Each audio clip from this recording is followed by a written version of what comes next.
A very warm welcome to all the class 11 students. I am Miss Sayeda Tejani from Maharashtra College of Arts, Science and Commerce, Mumbai. And in today's video class, we are going to study about economics. I have this Maharashtra State Board book with me, the class 11 textbook, which is as per the new syllabus which was out in 2019. June 2019. So technically you are the second batch of this syllabus.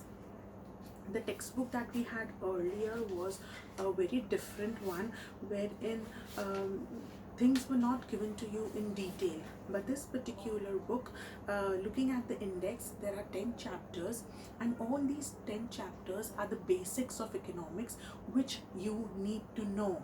Okay, whether you will be taking economics as your subject in further classes, whether you'll be taking or no, that's another story. But living in this scientific world, you need to know all these things. Why? Because economics is a science. Yes, my dear students, economics is a science. Now you must be wondering, economics is just a subject. Okay, how come it is a science? Let me tell you, there are two types of sciences which we need to learn in our textbook, page number 1, chapter number 1. Okay, what are these two types of sciences that we are going to study? Chapter number 1, the basic concepts that we are studying now. The first section or the first paragraph, the introductory paragraph of this particular chapter tells you that there are two types of sciences and how economics is a science. What are the two types? The first one is natural science. Okay, now what is this natural science?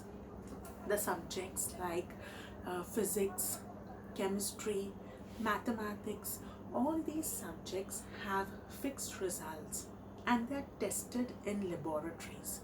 These natural sciences are tested in laboratories to confirm their validity. Okay, so those types of sciences which are tested in the labs, and they do have a proper result that comes up, and we get to know whether it is a valid one or invalid.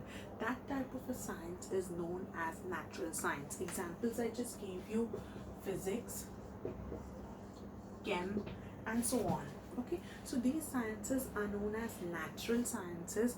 Also, they are known as, it is given to you in the textbook, and they are known as exact sciences. Okay, the paragraph number 1 says that natural science are also known as exact science because the results are always exact. No matter whenever you are testing it, the results are always exact if you are following the procedure. All right, so what are the other types of sciences? The other one is social science. Social science is not an exact science. Why? Because it depends upon the human behavior. Humans, how do they behave? How do they act when given the circumstances? Okay, so that type of a science which depends upon the behavior of human beings in a given environment, that is known as social science. For example, psychology. Okay, for example, psychology. For example, economics. Okay, so these types of sciences are those which completely depend upon the human behavior. Okay, now economics, that is why economics is a science which is studying the human behavior. It's studying the individual behavior in given circumstances in a given economy, and that is why it is known as social science. Social science is also known as a behavioral science, where you are checking the behavior of the people. Now, Paul Samuelson, a very important name in economics, He says that economics is the queen of all the social sciences. All the social science, all the behavioral science which are there for us to study and for us to learn. Amongst them, economics is the queen. Why it is the queen? Because it studies the most important behavior of human beings, which is related to money, which is related to wealth. Okay, there are a lot many definitions of economics that are given by n number of economists. Okay, just as you have scientist, you have an economist. So n number of definitions are given to you by the economists, and the famous amongst them are Vishnugupta, the Chanakya, the most important advisor to the Mauryan kings. Chanakya in his days had written Arthashastra. Okay, Artha Shastra, which means the study of wealth. Okay, after him there came Adam Smith, a very important name, who is also known as the father of economics. He came up with his book and with his theories, in which he mentioned that economics is the study of wealth. So more and more economists started coming up, and they started telling you that economics is nothing but the study of wealth.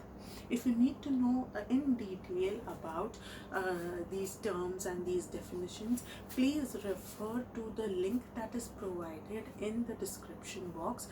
It is a video lecture which tells you what exactly is economics, its definitions in detail, and the types of economics that are micro and macro. So in this particular chapter, you also have something that is known as microeconomics, which, as you all know, that it is the study of individual units. Okay, so there are basic concepts of microeconomics that are given to you on page number 2 and 3. That is continued to 3 also. Okay, the first basic concepts of microeconomics that we are going to learn is want. Okay, what is want? Human beings, we human beings need to have certain things in order to survive. All right, wants. We are human beings, we need to survive. From the time we are born till the time we die, we keep on desiring things. Okay, so these things that we desire, that we need, and that we demand to fulfill certain needs, that is known as wants. Okay, there are n number of characteristics of wants, out of which 6 to 7 we are going to study in today's lecture. The characteristics of wants. First one, wants are unlimited. Okay, I'm sure all of you will agree to this. As I just said, from the time we are born till the time we die, we keep on demanding something or the other. Okay, one day we want this mobile phone, one day we want laptops, another day we want branded watches, another day we want branded clothes, branded handbags. So our wants are unlimited. Okay, but to satisfy those wants, the resources, the money that we have is limited. Okay, so we should be able to categorize our wants according to priorities. Which is the most needed, that comes on the top, which is the least needed, that comes in the last. Okay, so wants are unlimited, but they are gradable. According to Robinson's, a very famous name in economics, he says that wants are unlimited, and the wants are the means to reach an end, and that end is very scarce. You have a very scarce resources with you, very limited money that you have, and in that money you have to satisfy so many n number of wants. Okay, so here the basic problem is, because your wants are unlimited, it becomes a problem for you to satisfy all of them at one time. That is why you cannot satisfy all your wants at a time. you will grade them, you will categorize them, you will give priorities, and according to what is the most important, you will satisfy that want first. Okay, so wants are unlimited, they never stop. Once you have fulfilled one want, another is ready for you.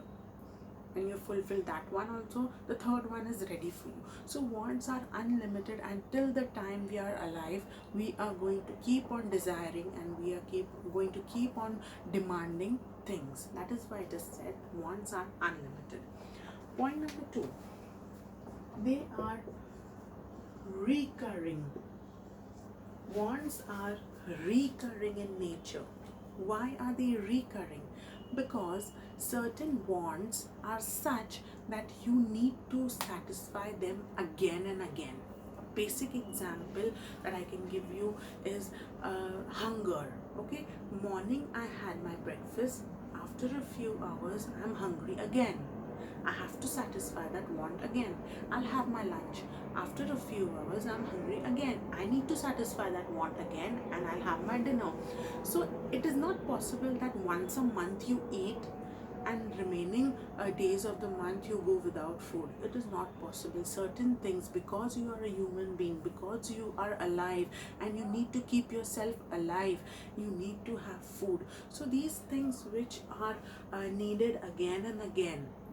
Okay, hours after hours you need to eat, you need to drink, you need to wear clothes. So every now and then you're going to purchase new clothes. So these things, these wants are recurring, which is occurring again after a certain period of time.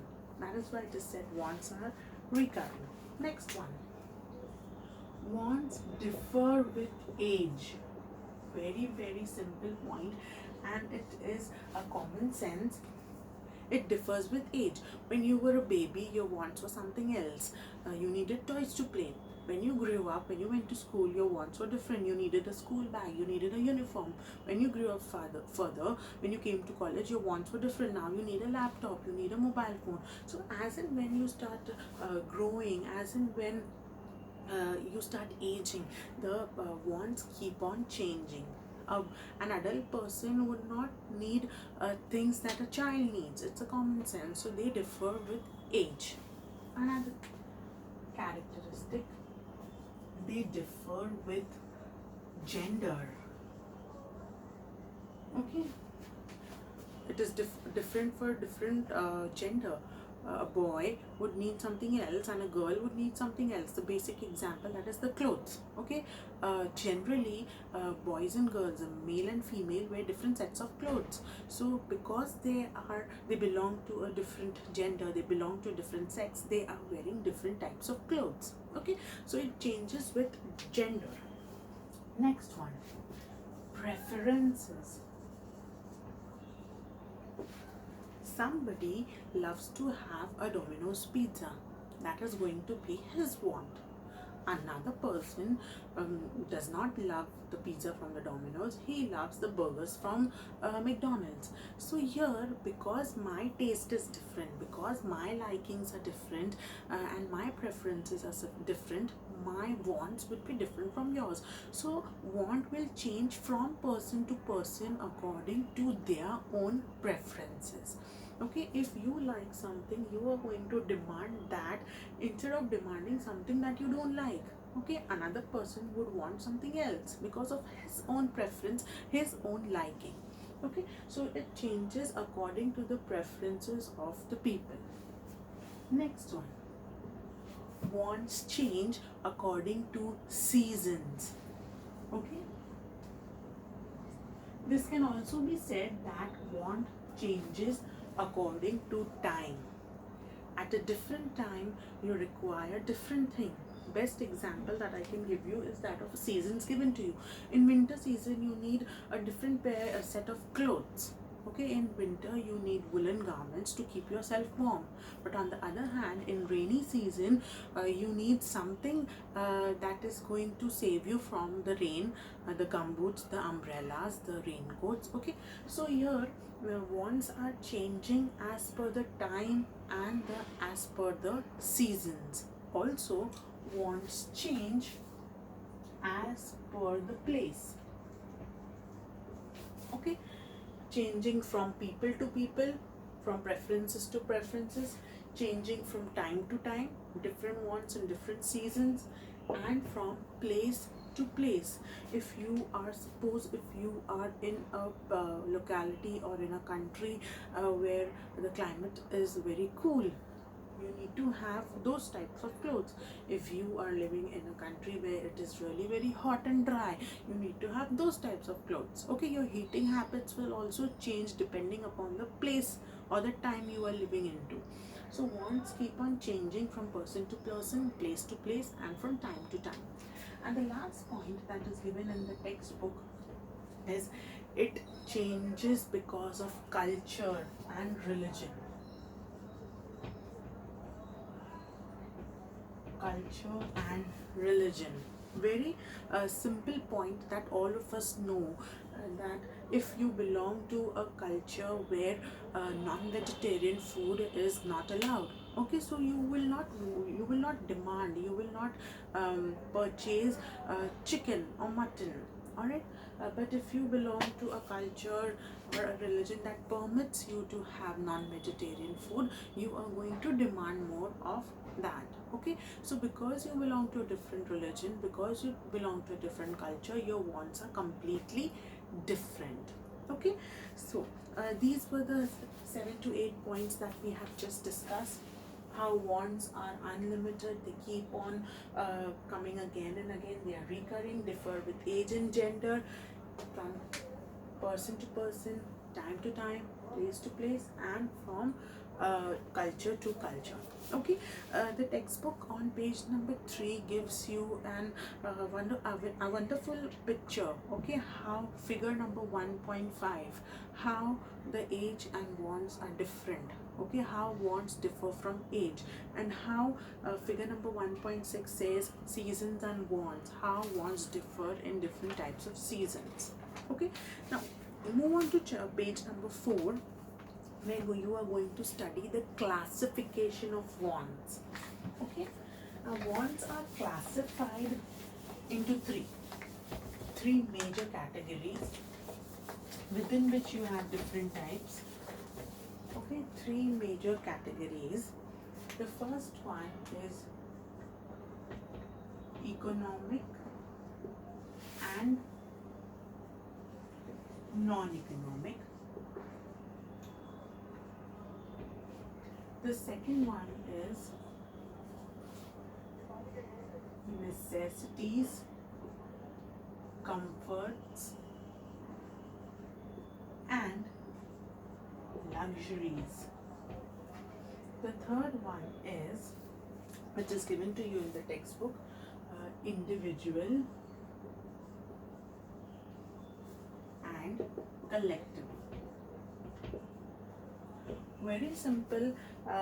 You can, if at all it is asked to you in the exam, you can also write in your own words. It is that simple.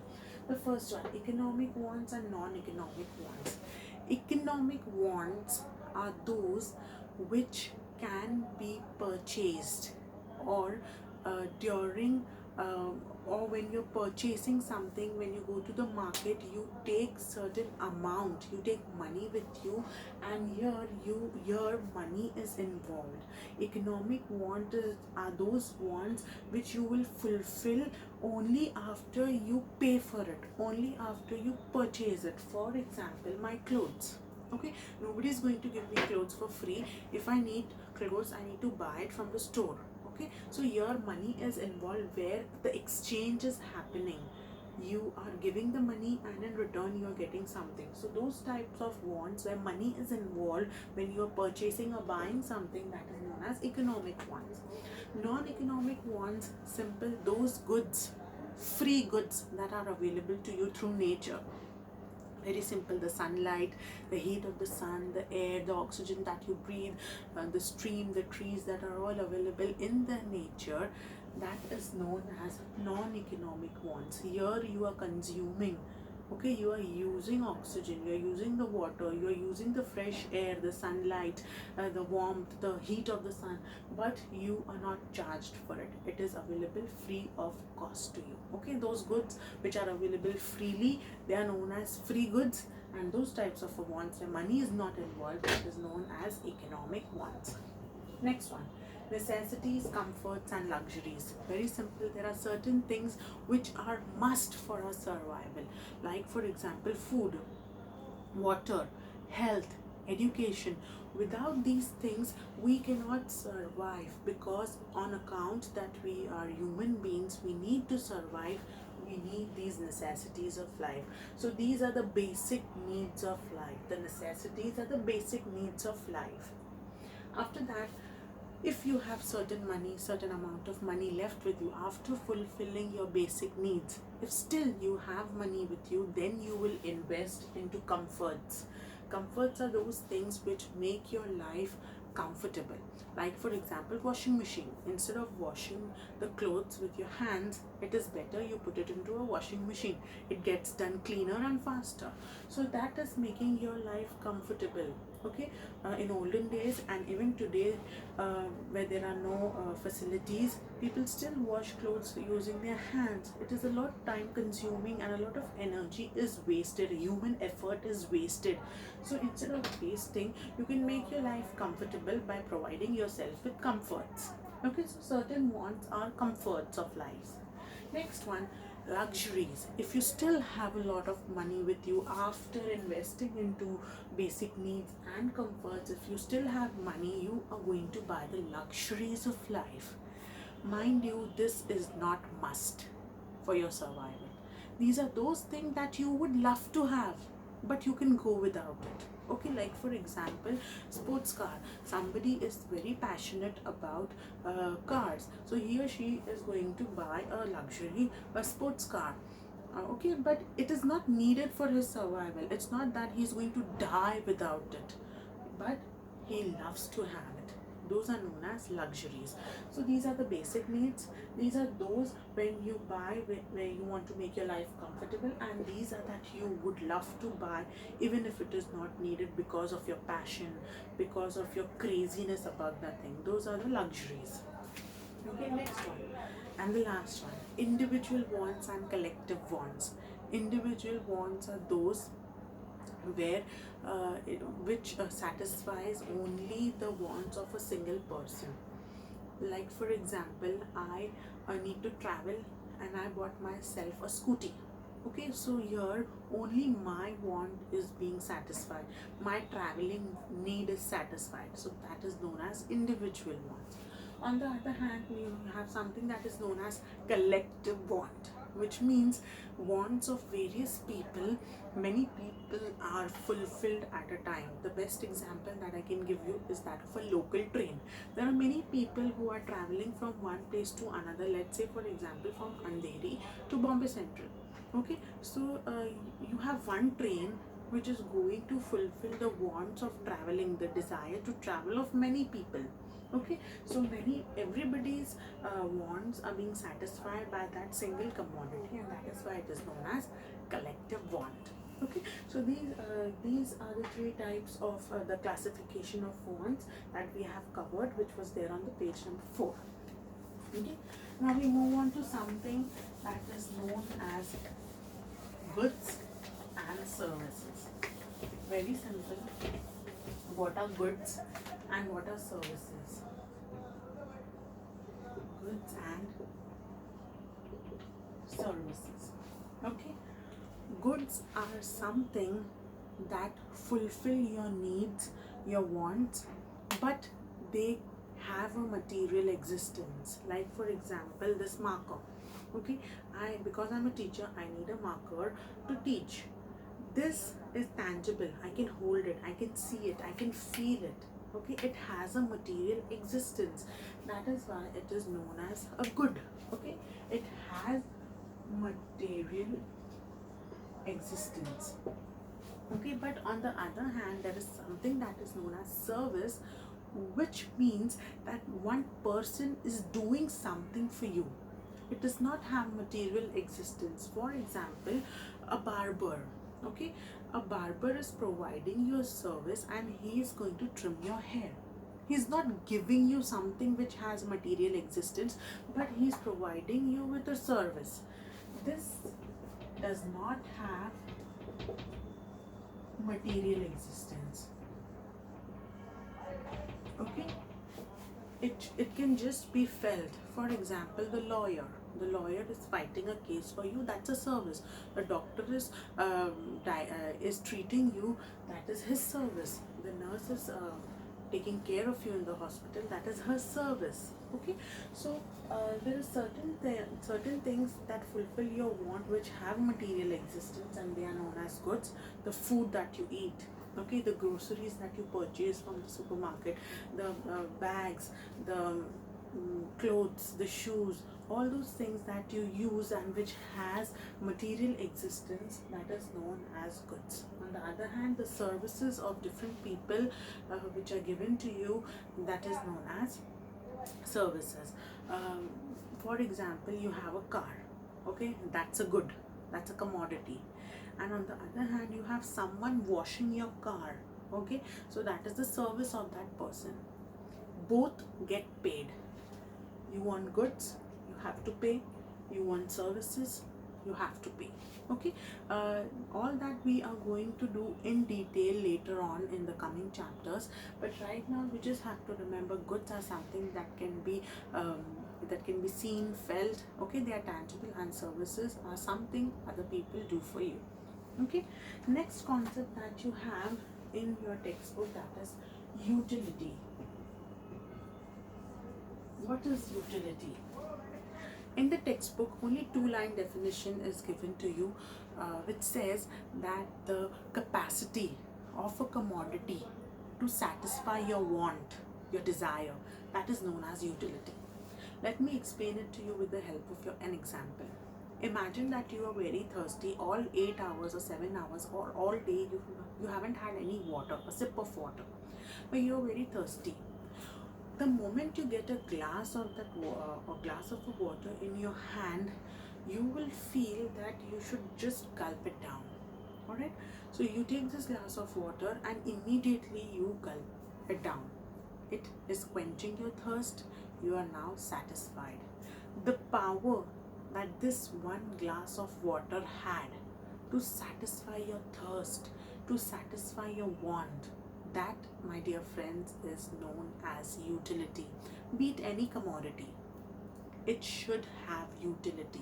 It is the basis of demand. Will you buy any commodity which does not give you any utility, or it is not useful for you? Of course not. You are not going to buy any stuff which is not giving you any utility.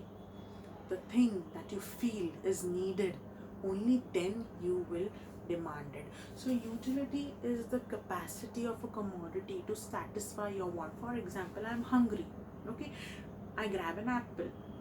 After finishing that apple, I feel full, I feel I'm satisfied, my hunger is satisfied. So the power that that apple had to satisfy my hunger, that is known as utility.